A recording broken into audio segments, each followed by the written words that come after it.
Yun know, sa video na to mag-a-announce ako na magtuturo ako ng basics of the basics of accounting.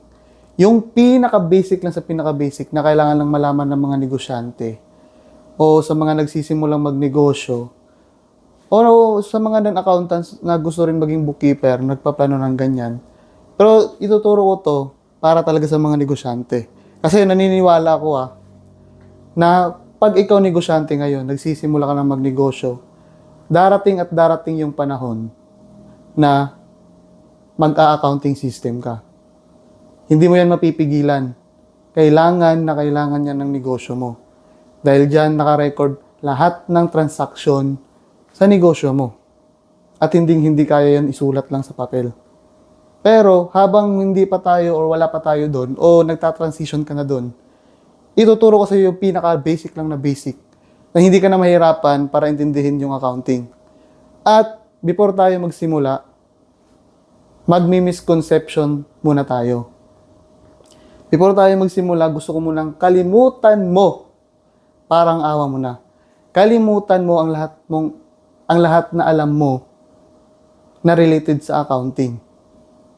Kalimutan mo na related to sa tax, related to sa pagpaprocess ng BIR, SEC, ITR, o lahat na alam mo sa accounting, kalimutan mo yan, parang awa mo na.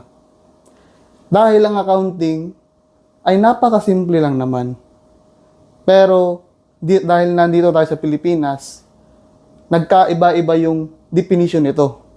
Pero ang totoong definition ng accounting ay categorize,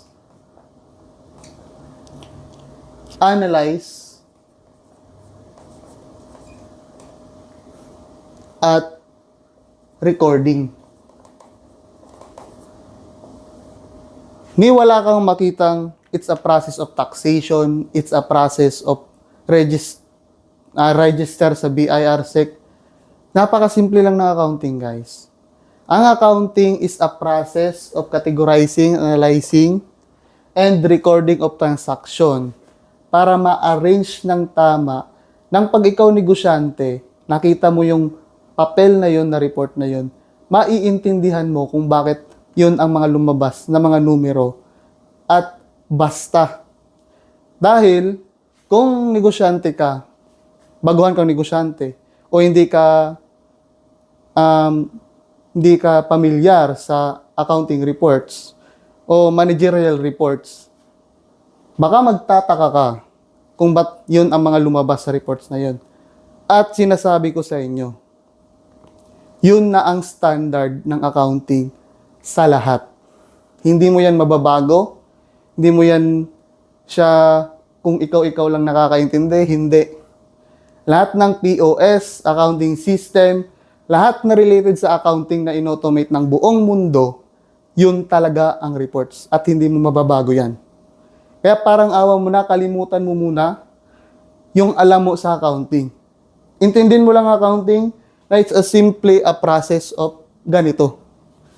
Walang labis, walang kulang. At yan ang first na i-discuss ko. At i-breakdown ko muna o i-break ko na norm na ganito lang kasimple ang accounting. Hindi siya tax, basta. Hindi siya ganyan. Kaya parang awan nyo na, kalimutan nyo muna yan. Okay? Ito lang muna yung definition na i-stick natin. The rest of the tutorial na ituturo ko sa inyo. Ayos. Okay, punta na tayo sa part 2 ng topic.